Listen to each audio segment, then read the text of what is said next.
Hello दोस्तों, मैं आपका गाइड, आपका दोस्त अनुराग पांडे और आप देख रहे हैं हमारे यूट्यूब चैनल। आधुनिक भारत का इतिहास चल रहा था, ठीक है। उसमें हम 1857 की क्रांति और कुछ जनजातीय आंदोलन और कुछ किसान आंदोलन नहीं पढ़ाए हैं अभी, जिनको हमने बोला भी था कि हम इसको बाद में बताएंगे, ठीक है। तो आज उसे ही देखेंगे। 1857 की क्रांति सबसे पहले, फिर उसके बाद और जो आंदोलन है उनके बारे में थोड़ा सा देखेंगे, ठीक है।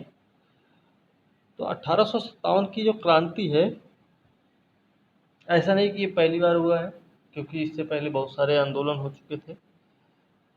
सन्यासी विद्रोह जैसे विद्रोह हो चुके थे भारत में इससे पहले, ठीक है। तो 1857 की क्रांति में ऐसा क्या था कि लोग बहुत ज़्यादा संख्या में इसमें भाग लिए, अंग्रेज़ों के खिलाफ आग बबूला हुए, उनके खिलाफ इन्होंने हथियार उठाए। तो इसके दो रीज़न हैं, एक तो तात्कालिक कारण है और एक दीर्घकालिक कारण है, ठीक है। तो दीर्घकालिक कारण की बात अगर करें तो दीर्घकालिक में क्या आ जाएगा, देखिए, सामाजिक हस्तक्षेप, ठीक है, राजनीतिक आर्थिक हस्तक्षेप, सांस्कृतिक हस्तक्षेप अंग्रेजों का, तो ये सब इसमें आ जाएंगे आपके दीर्घकालिक हस्तक्षेप में, ठीक है। तात्कालिक हस्तक्षेप में क्या आएगा, अब इसी दीर्घकालिक हस्तक्षेप में जैसे सहायक संधि है, वो दूसरा है कि गोद ना लेने वाली प्रथा को समाप्त, गोद ना ले लिया जाए, तो जिनके पास जिन राजा के पास पुत्र नहीं है तो उनको, उनके पुत्री है तब भी उनको वारिस नहीं माना जाएगा, उनके राज्य को हड़प लिया, राज्य हड़प नीति, राज्य को हड़प लिया जाएगा, ऐसा नियम था, ठीक है। ये सब चीज़ें तो रही हैं, वो दीर्घकालिक में आएंगे। लेकिन तात्कालिक कारण की बात क्या है कि तात्कालिक कारण में पहले पुरानी लोहे वाली बंदूकें चलती थी, ब्राउन बेस जिसको बोलते थे। अब क्या हुआ कि नवीन एनफील्ड राइफल का प्रयोग किया जाने लगा, ठीक है। तो ये 1856 की कहानी है कि 1856 में नई बंदूक आती है एनफील्ड की, तोड़दार होती, ठीक है। उसमें क्या होता है कि चर्बी जो कारतूस होता है उसको मुंह से खींच के फिर उसको बंदूक में भरते हैं, फिर चलाना होता था। तो ऐसी अफवाह उड़ गई कि ये जो कारतूस है इसमें गाय और सूअर की चर्बी मिली हुई है। तो इस बात को लेके ये विद्रोह भड़क गया था, ठीक है। और ये विद्रोह की शुरुआत होती है बैरकपुर छावनी से, ठीक है। बैरकपुर छावनी से शुरुआत होती है। कौन? यहाँ पे मंगल पांडे, ठीक है, मंगल पांडे हैं। तो इनसे इसकी शुरुआत होती है और ये जो है 34वीं नेटिव इन्फेंट्री रेजिमेंट के सैनिक थे मंगल पांडे, ठीक है। तो आज हम यही पढ़ेंगे। चलिए आज शुरू करते हैं आज का वीडियो को लास्ट तक जरूर देखें और वीडियो को लाइक शेयर कमेंट करना ना भूलें, साथ में चैनल को भी सब्सक्राइब करें, ठीक है। तो देखते हैं आज से। देखिए 1857 क्रांति क्या हमने बताया था, 1856 में सरकार ने पुराने लोहे वाली बंदूकें जो ब्राउन बेस थी उनके स्थान पर नवीन एनफील्ड राइफल, ठीक है, यूज करने की बात हुई। अच्छा, इनके जो प्रशिक्षण स्थल थे वो थे डमडम, अम्बाला, सियालकोट। डमडम, अम्बाला और सियालकोट में इनके प्रशिक्षण केंद्र भी थे। मार्च 1857 की बात है, ठीक है, मार्च 1857 की बात है कि वहाँ पे ऐसे ही बैरकपुर में एक सैनिक है मंगल पांडे ने अपने रेजिमेंट की क्या कर दी, हत्या कर दी, ठीक है। तो रेजिमेंट ने हत्या कर दी और जब इन्होंने हत्या कर दी तो क्या हुआ कि जो इन्फेंट्री थी, जिस इन्फेंट्री से ये बिलोंग करते थे, उस इन्फेंट्री को भंग कर दिया गया फिर तुरंत, ठीक है। इसके अलावा क्या है कि यहाँ पे जनवरी का महीना है, ठीक है, ये तो मार्च अभी हम बता दिए। पहले तो है क्या, देखिए जनवरी का महीना है 1857 का समय। तो उसमें क्या हुआ कि एक ऐसे अफवाह फैल गई। पहले अफवाह फैलती है, फिर उसके बाद मंगल पांडे मारते हैं। तो उसमें एक अफवाह फैली क्या है कि ये जो कारतूस हैं ये चर्बी वाले कारतूस हैं और इसमें गाय और सूअर की चर्बी मिली हुई है। तो जब ये बात फैली तो सैनिक अधिकारियों ने क्या किया, इस अफवाह की जांच किए बिना इसका खंडन नहीं कर दिया कि ऐसा कुछ नहीं है, ये आप लोग फालतू चीज़ सोच रहे हैं। ठीक है। तो कुछ सैनिकों को विश्वास भी हो गया था इसमें कि नहीं, ये चर्बी वाले कारतूस का प्रयोग उनके धर्म को भ्रष्ट करने के लिए किया जा रहा है, जैसा कि पहले भी था कि इन्होंने बहुत सारे इनके सामाजिक, धार्मिक, आर्थिक, राजनीतिक, सांस्कृतिक प्रहार किए थे। तो इनको ये भी लगा कि नहीं, ये तो धर्म भ्रष्ट करने वाले हैं। तो 1857 और मार्च का महीना है, 29 तारीख है। तो इसमें बैरकपुर में सैनिकों ने क्या किया, चर्बी वाले कारतूस का प्रयोग करने से मना कर दिया। और यहीं पे मंगल पांडे क्या किए, अपने रेजिमेंट की हत्या कर दी। ठीक है। अब रेजिमेंट की हत्या तो कर दिए, तो हत्या करने के बाद क्या हुआ कि वो जिस इन्फेंट्री में काम कर रहे थे उसको क्या किया गया, तुरंत समाप्त किया गया। अब 1857 की क्रांति का प्रमुख कारण ब्रिटिश सरकार की खराब नीतियां रही हैं। घिनौनी नहीं बोल सकते, लेकिन खराब नीतियां रही जिनसे तंग आकर अंततः विद्रोह जो है ज्वालामुखी की तरह फूट पड़ा। ठीक है। अब इसमें देखिए क्या है, एंग्लो इंडियन इतिहासकारों ने सैनिक असंतोष और चर्बी वाले कारतूसों को ही 1857 के महान विद्रोह का सबसे मुख्य कारण और महत्वपूर्ण कारण भी बताया था। ठीक है। आधुनिक भारतीय इतिहासकारों ने भी चर्बी वाले कारतूस माने। ठीक है। और सबसे प्रमुख कारण भी उनको ही माने थे, और ये भी कहे थे नहीं सर वो सबसे प्रमुख कारण नहीं हो सकता है और भी कोई रीजन रहे। ठीक है। तो चर्बी वाले कारतूस जो थे वो सैनिकों का विद्रोह तो केवल एक चिंगारी थी। भारतीय इतिहासकार कहते हैं कि जो चर्बी वाले कारतूस और सैनिकों का जो विद्रोह था वो तो ये सिर्फ एक चिंगारी थी जिसमें समस्त विस्फोट पदार्थ धार्मिक, राजनैतिक, सामाजिक, आर्थिक कारणों से एकत्र हुए थे। ये तो बहुत पहले से ही हो रहा था। ये तो सिर्फ चिंगारी का काम किया कि चर्बी वाली कारतूस है, धर्म को भ्रष्ट किया जा रहा, तो लाओ अब ऐसा करेंगे। ठीक है। तो ये सब चीज़ें इसमें थोड़ा सा हो गई थी।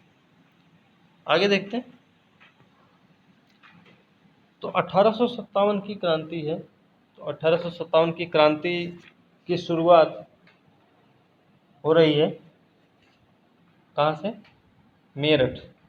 मेरठ से शुरू हो रही है 1857 क्रांति, 10 मई का दिन है। ठीक है। इसमें क्या हुआ, यहाँ की तीसरी कैवलरी रेजिमेंट के सैनिकों ने क्या किया, चर्बी युक्त कारतूसों को छूने से इनकार कर दिया, और छूने से इनकार करने के बाद उन्होंने खुलेआम बगावत कर दी। ठीक है। तीसरी कैवलरी देखिए, हाँ यहाँ पे है। तीसरे कैवलरी सैनिकों ने क्या किया, उसे कारतूसों को छूने से मना किया और बगावत कर दिया उन लोगों ने।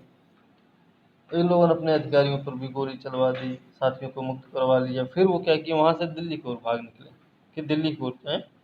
तो 12 मई का दिन है, सुबह होते होते ये लोग दिल्ली पहुँचे। ठीक है। और दिल्ली पर इनका अधिकार हो गया। ठीक है।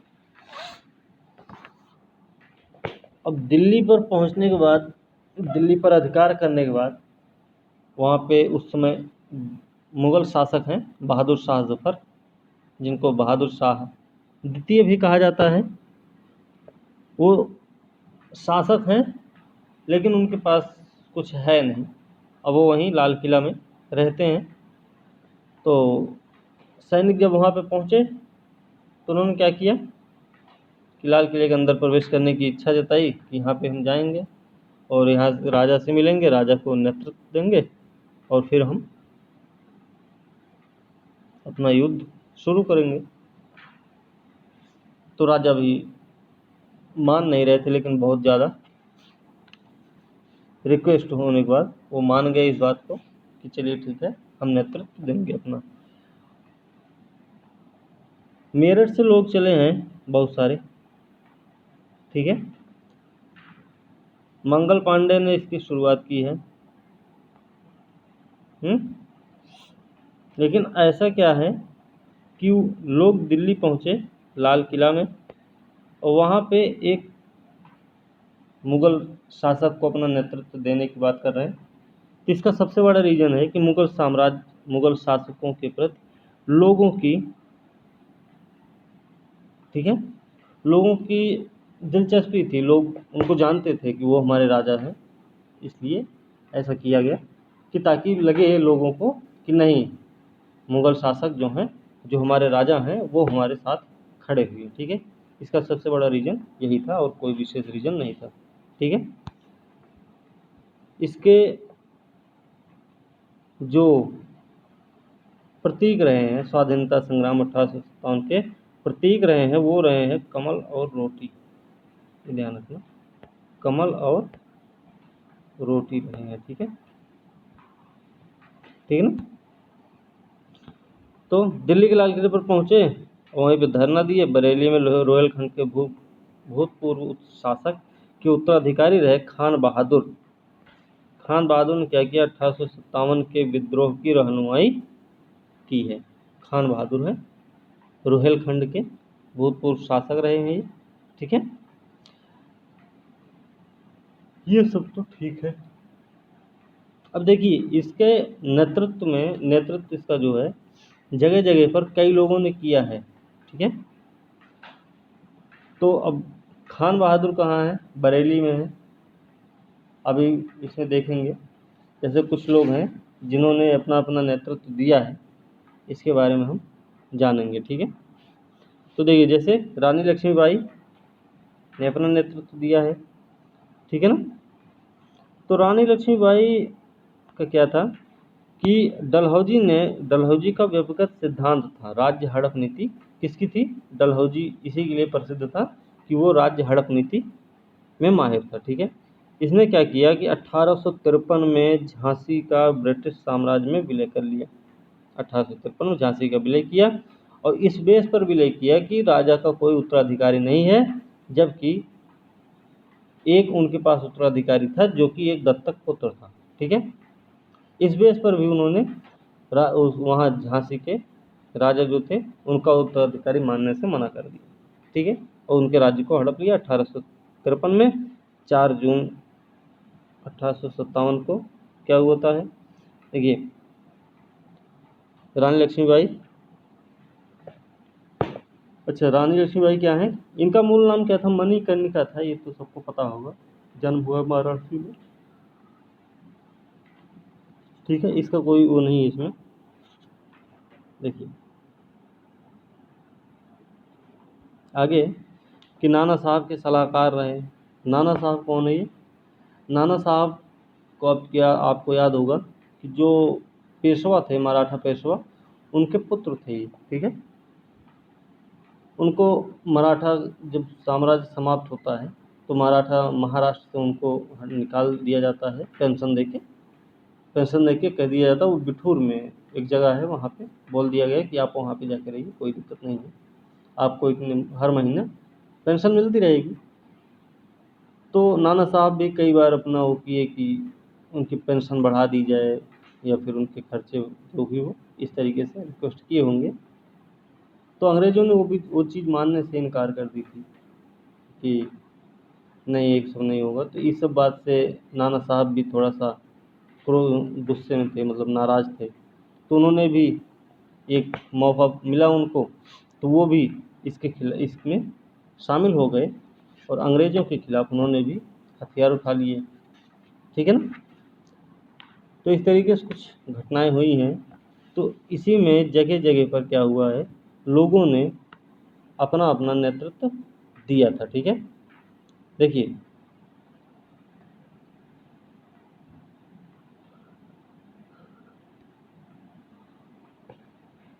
मंगल पांडे सबसे पहले उन्होंने 34वीं नेटिव इन्फेंट्री से थे, जिन्होंने गोली चलाई, अपने अधिकारी रेजिडेंट को मारा। तो उसके मरने के बाद अपने जब रेजिडेंट को मार दिया इन्होंने, तो इनको फांसी दे दी गई थी, ठीक है। तो इनको फांसी दे दी गई वहीं पे गिरफ्तार करके, ठीक है। ये चीज़ भी थोड़ा ध्यान रखेंगे।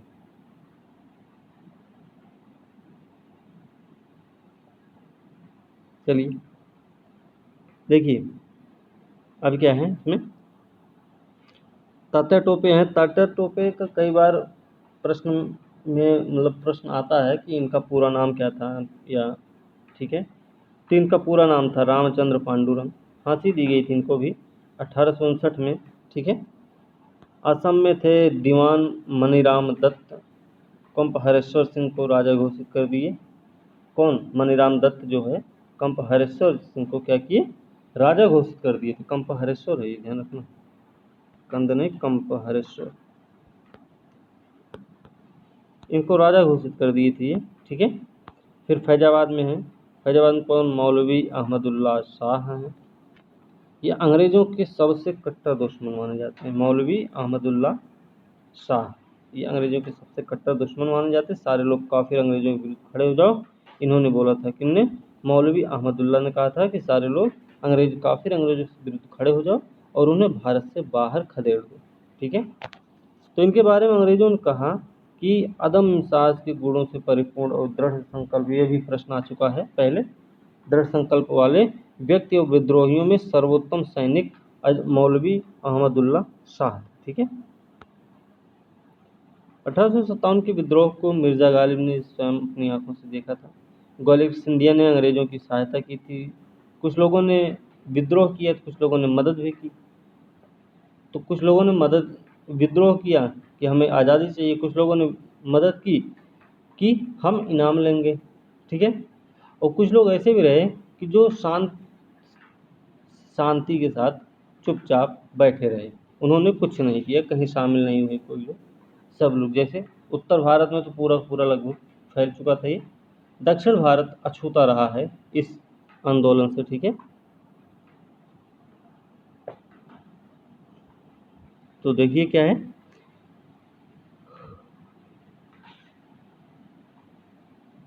अब इसमें देखिए क्या है कि कई लोगों ने नेतृत्व दिया है अपना अपना क्षेत्रों में। तो नाम आते हैं, कभी पूछा जाता है मिलान करने के लिए, हो सकता है क्वेश्चन ही आ जाए, प्रश्न ही सीधा सीधा दे दिया जाए। तो इस तरीके से थोड़ा ध्यान रखना है कौन कहाँ का नेतृत्व दिया है। तो हम शुरू देखते हैं कि किसने किसका नेतृत्व किया था। देखिए दिल्ली का नेतृत्व किसने किया है? दिल्ली का नेतृत्व किया था बख्त खां। कौन है? बख्त खां है। और राजा तो पता है बहादुर शाह जफर थे, ठीक। तो इन्होंने दिल्ली में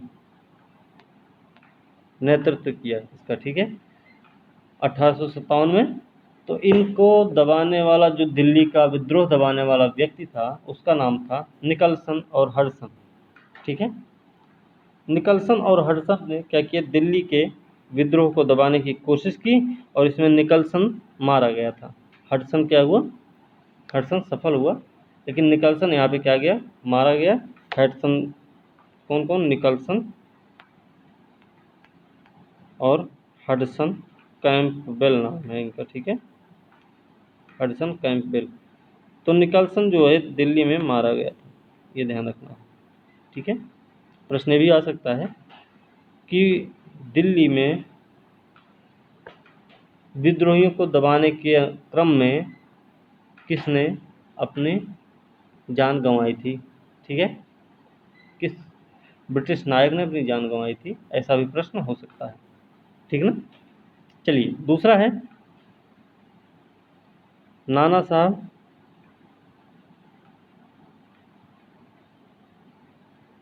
नाना साहब हैं तात्या टोपे। नाना साहब और तात्या टोपे हैं, तात्या टोपे नाम है। इन दोनों ने क्या किया? इन दोनों ने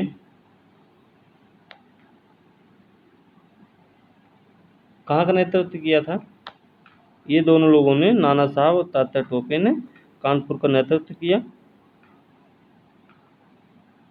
तो यहाँ पे इस, ठीक है ना, तो कानपुर का नेतृत्व किसने किया? नाना साहब और तात्या टोपे ने। ये भी विद्रोह 1857 में ही समाप्त हो गया, मतलब ज़्यादा दिन तक नहीं चल पाया था। ठीक है, अब बात करते हैं थोड़ा सा हम लखनऊ की। तो लखनऊ में नेतृत्व कौन दे रहा?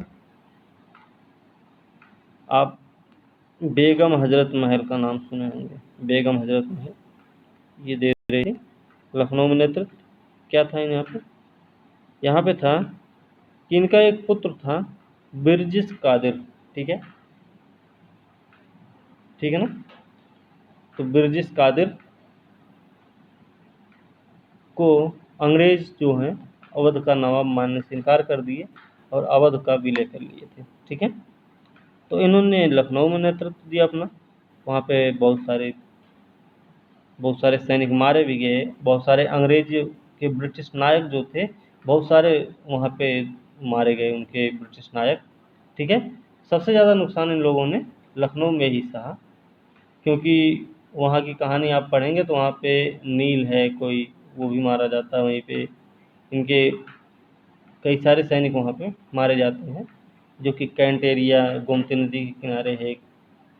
ठीक है, मच्छी भवन है। ठीक है, फिर आपका लोहे वाला पुल है वहाँ पे। तो इन सब एरिया में बहुत सारे लोग मारे जाते हैं। तो लखनऊ में बहुत ज़्यादा, फिर लखनऊ के युद्ध में ही वहाँ पे चिन्हट की लड़ाई होती है। ठीक है, तो वो सब लखनऊ में ही आता है। ठीक है, अगला नेतृत्व किसका है? रानी लक्ष्मीबाई। रानी लक्ष्मीबाई झांसी का नेतृत्व कर रही थी, क्योंकि झांसी के राजा की महारानी भी थी। तो इनका भी 1857 में ही विद्रोह दबा दिया जाता है।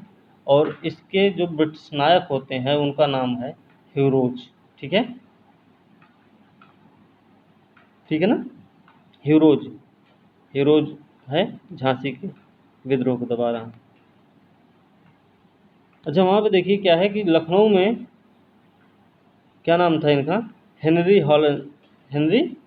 लॉरेंस थे लखनऊ में। ये मारा गया था वहाँ पे, हेनरी लॉरेंस। ठीक है, अगर आप लखनऊ के हैं तो आपको पता होगा कि लखनऊ में जो इस समय परिवर्तन चौक है, ठीक है, बेगम हजरत महल चौराहा पार्क है, उसके आगे जब बढ़ेंगे आप किधर, कैसर बाग की तरफ, तो थोड़ा सा एक पुराना सा बिल्डिंग टाइप में दिखता है, गोल गोल बना हुआ। तो उस क्षेत्र में वहाँ पे मारा गया था ये, ऐसा वहाँ पे बताया गया है अभी हम।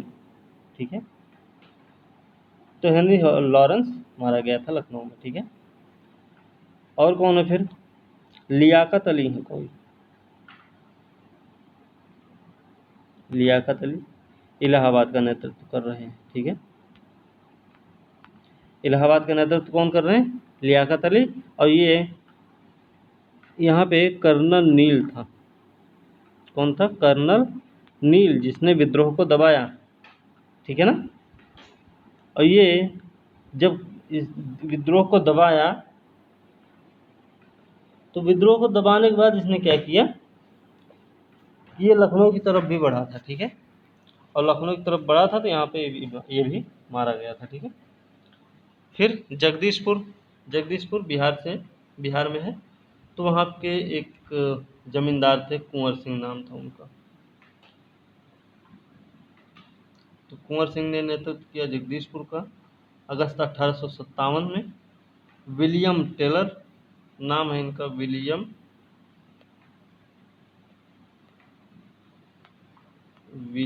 टेलर, और कौन? विंसेंट आयर।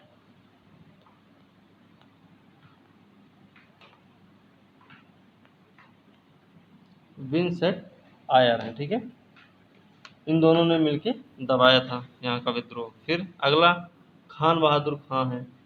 खान बहादुर खां के बारे में हमने बताया था कि बरेली के थे। ठीक है, इन्होंने वहाँ का नेतृत्व संभाला। फिर मौलवी अहमदुल्ला हैं, जो कि फैजाबाद के रहे। इन्होंने फैजाबाद की कमान संभाली थी। और फैजाबाद का भी विद्रोह दबाने में कर्नल नील का हाथ था। ठीक है, फतेहपुर अजीमुल्ला थे वहाँ पे। फतेहपुर में कौन है? अजीमुल्ला, नाम है क्या? अजीमुल्ला।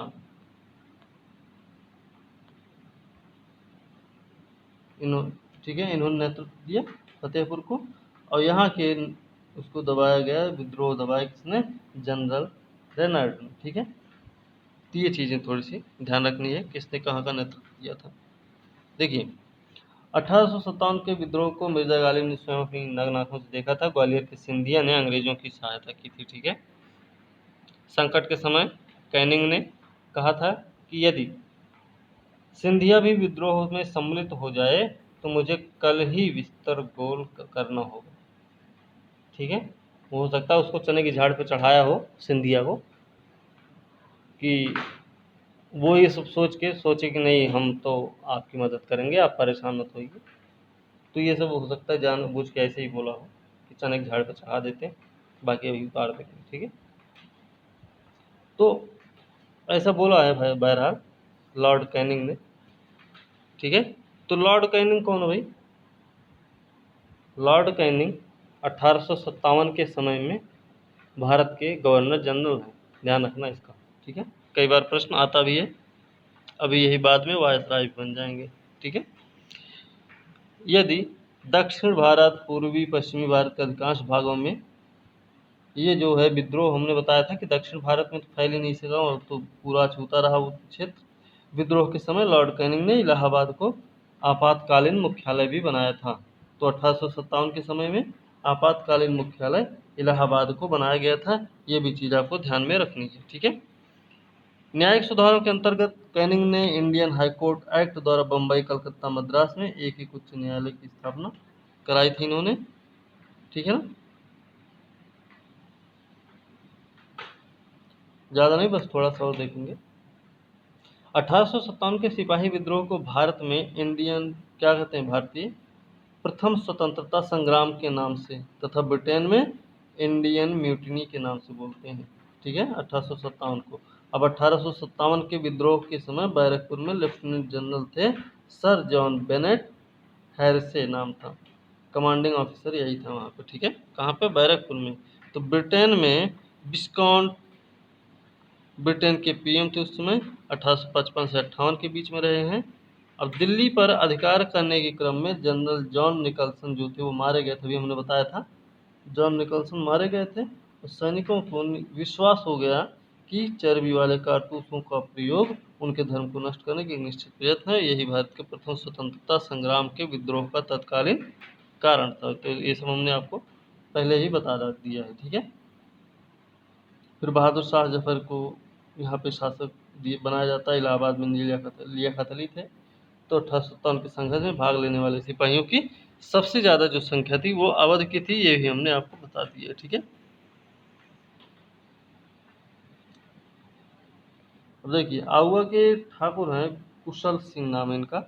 इन्होंने भी 1857 की क्रांति में अंग्रेजों और जोधपुर की संयुक्त सेना को पराजित किया था। आउवा के ठाकुर थे। ठीक है, ये भी ध्यान रखना। 1857 को विद्रोह में शहादत खान ने अंग्रेजों से संघर्ष किया था, शहादत खान ने। ठीक है, अब देखिए क्या है कि कई बार प्रश्न आता है कि 1857 की क्रांति में विद्रोहियों का साथ, विद्रोह किस किसने किया था? तो ये हमेशा याद रखना कि भारत में शिक्षित मध्यम वर्ग ने 1857 के विद्रोह से तटस्थता बनाए रखी, मतलब ये उससे, उस चीज़ से ये लोग दूर रहे, दूर खड़े रहे। ठीक है, किसानों ने उसमें सहयोग दिया। ठीक है ना, लेकिन ये जो शिक्षित मध्यम वर्ग था इससे दूर रहा हमेशा। साहूकार जमींदार ये सब भी इसमें भाग नहीं लिए। साहूकार जमींदार क्यों भाग लेंगे? क्योंकि उनको तो ये पता है ना कि ये कल को अगर जीत जाते हैं और अंग्रेज यहाँ से चले जाएंगे तो हमारे तो ज़मींदारी, हमारी साहूकारी ख़त्म हो जाएगी, क्योंकि ये लोग हमको भगा देंगे। ठीक है, इसलिए इन लोगों ने भी साथ नहीं दिया। फिर 1857 के विद्रोह के दौरान बिहार में आरा है, दानापुर, बिहार स्पेशल के लिए आरा, दानपुर, पटना, मुजफ्फरपुर, शाहाबाद विद्रोह के प्रमुख केंद्र रहे हैं। ये भी ध्यान रखना, ये बिहार स्पेशल के लिए ज़्यादा ठीक है। ठीक है ना, जबकि मुंगेर का क्षेत्र बहुत ही अप्रभावित रहा है। ठीक है। फिर असम मनीराम दत्त रहे, इसमें लखनऊ सन Henry Lawrence, major general Havelock की मृत्यु हो गई। ठीक है। देखिए ये हेनरी लॉरेंस मरे हैं, जनरल हैवलॉक भी यहीं पे मर गए हैं। 1857 को भारतीय स्वाधीनता आंदोलन के सरकारी इतिहासकार रहे हैं सुरेंद्र नाथ सेन। ये चीज़ ध्यान रखना है, सरकारी इतिहासकार। ठीक है। तो 57 के भारतीय स्वाधीनता आंदोलन के सरकारी इतिहासकार सुरेंद्र नाथ सेन रहे हैं। इनकी पुस्तक है 1857। ठीक है, 1857। ठीक है ना।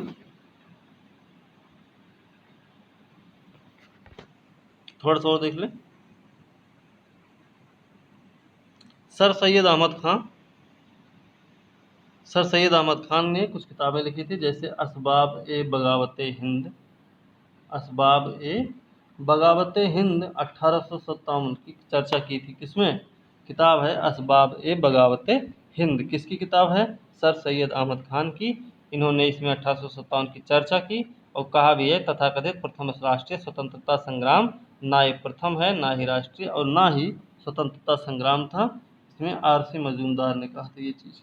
ठीक है, ध्यान रखना कि आरसी मजूमदार ने कहा था कि ना तो ये प्रथम है, ना ही राष्ट्रीय और ना ही स्वतंत्रता संग्राम था। अब राष्ट्रीय संग्राम हमने बताया कि पूरे भारत में तो फैला नहीं, दक्षिण का भारत अछूता रहा है, सिंधिया अंग्रेजों की मदद कर रहा है, पूर्वी भारत उत्तर पूर्वी भारत में भी ये ज़्यादा नहीं फैल पाया, पश्चिमी भारत में मतलब जैसे महाराष्ट्र गुजरात वाला एरिया, तो यहाँ सब भी कुछ ऐसा नहीं हुआ था, तो ये राष्ट्रीय आंदोलन नहीं कह सकते। ठीक है, तो ये तो कुछ क्षेत्र पर ही सीमित रहा है, तो राष्ट्रीय आंदोलन कैसे है ये इस बात की व्याख्या करते हैं।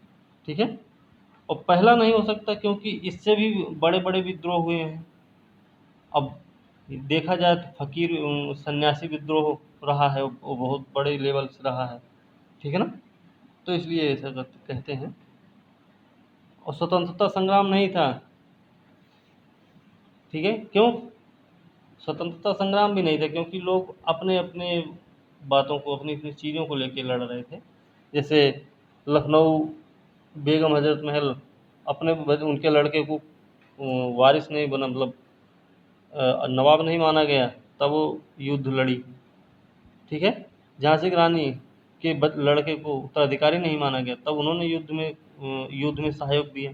तो इस तरीके से ये भी कहा जाता है, इस यही सब ये बोलते हैं, इसमें बताते हैं। ठीक है, अब ब्रिटिश सरकार 2 वर्ष मतलब 1858 में एक अधिनियम लागू किया। ठीक है, ब्रिटिश सरकार ने 1858 में एक अधिनियम लागू किया जिसे भारतीय प्रशासन सुधार संबंधी अधिनियम कहा जाता है। क्या हुआ, जब 1857 की क्रांति समाप्त होती है तो 1858 में अधिनियम बनाया जाता है, क्योंकि बहुत ज़्यादा कुछ नुकसान भी अंग्रेजों को हो चुका था। वो उबर तो चुके थे, लेकिन नुकसान भी बहुत ज़्यादा हो चुका था। ठीक है, अब रानी विक्टोरिया का घोषणा पत्र होता है जिसको सुनाने का काम कौन कर रहा है? इलाहाबाद में लॉर्ड कैनिंग करेगा। ठीक है, वो उनकी घोषणा को सुनाएगा, तो उसमें वो बताएंगे अपनी घोषणा के बारे में, वो हम अभी नहीं कल के वीडियो में देखेंगे। ठीक है, तो भारतीय प्रशासन सुधार संबंधी अधिनियम इसको बोलते हैं, ये चीज़ ध्यान रखना है। चलिए ये इतना है, यही इतना बस लास्ट है। इसके तहत महारानी विक्टोरिया ने क्या किया, एक घोषणा किया, भारत का शासन ब्रिटिश शासन के द्वारा व उनके वास्ते मतलब जो सेक्रेटरी ऑफ स्टेट उनके द्वारा चलाया गया, मतलब भारत सचिव का पद अब क्या हुआ, सेव आ गया। ठीक है, इसी समय भारत सचिव का पद आता है। फिर विद्रोह के दमन के बाद ब्रिटिश सरकार ने भारतीय फौज के नवगठन के लिए क्या किया, पील आयोग का गठन किया। ये वाला प्रश्न कई बार आ चुका है। ठीक है, तो पील आयोग का गठन क्यों किया गया था? यहाँ पे भारतीय फौज के नवगठन के लिए किया गया था। ठीक है, तो ये चीज़ें ध्यान रखनी है। अब हम इतना सब कुछ देखें तो एक चीज़ हमें ये भी जानकारी हो जाए कि जैसे कुछ लोगों ने 1857 की क्रांति के बारे में इतिहासकारों ने अपना अपना वक्तव्य दिया है, अपने अपने शब्द बोले हैं, तो उनके बारे में भी थोड़ा जानते हैं। जैसे वी.डी. सावरकर हैं, इन्होंने कहा था यह भारत का पहला स्वतंत्रता संग्राम था। कौन? वी.डी. सावरकर। क्या कहते हैं वी.डी. सावरकर? यह भारत का पहला स्वतंत्रता संग्राम था। ठीक है, किसने कहा? वीडी सावरकर ने, विनायक दामोदर सावरकर ने। फिर डिज़रायली हैं, डिज़रायली ने क्या कहा कि यह राष्ट्रीय विद्रोह है, इनको पता ही नहीं होगा, ठीक है। तो डिज़रायली ने क्या कहा कि यह राष्ट्रीय विद्रोह था। एक हैं सर जॉन लॉरेंस और सीले, इन पर प्रश्न बनते हैं, थोड़ा ध्यान रखना कि डिज़रायली ने कहा था कि राष्ट्रीय विद्रोह था, और सर जॉन लॉरेंस और सीले ने क्या कहा था? इन्होंने कहा था कि यह पूरी तरह से सिपाही विद्रोह था, ठीक है। लॉरेंस और सीले, लॉरेंस और सीले ने बोला है ऐसा, ठीक है ना, ये भी ध्यान रखना। आगे और किसी ने कुछ बोला है तो बोले हैं जेम्स आउट्रम और डब्ल्यू टेलर। तो जेम्स आउट्रम और डब्ल्यू टेलर ने क्या बोला है कि यह अंग्रेजों के प्रति, जेम्स आउट्रम और डब्ल्यू टेलर नाम है, ठीक है। तो इन्होंने क्या बोला था कि यह अंग्रेजों के विरुद्ध हिंदू और मुसलमानों का एक षड्यंत्र था, ठीक है ना, इनको अभी भी षड्यंत्र लग रहा था। बर्बरता और सभ्यता के बीच युद्ध, टी.आर. होम्स ने बताया। बर्बरता और सभ्यता के बीच में युद्ध बताया था, किसने? टी.आर. होम्स ने। बर्बरता और सभ्यता के बीच में इन्होंने क्या बताया था? युद्ध बता दिया था। किसने बताया था? टी.आर. होम्स ने, ध्यान रखना, ठीक है। एक और है L.E.R. रीच, रीज है कोई करके, इन्होंने भी कुछ बताया है। इन्होंने क्या बताया है कि यह धर्मांधों का ईसाइयों के विरुद्ध युद्ध था, क्योंकि धर्म को भी बनाया गया था कि हमारे धर्म को भ्रष्ट किया जा रहा है। तो इन्होंने इस बात पे बोला कि धर्मांधों के का ईसाइयों के प्रति यह एक युद्ध था, ठीक है। तो आज की वीडियो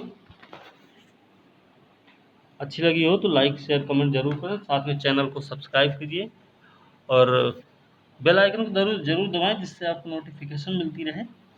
अगले वीडियो के साथ कल मिलेंगे, और कल भी इसके आगे ही शुरुआत होगी, ठीक है। तब तक के लिए धन्यवाद।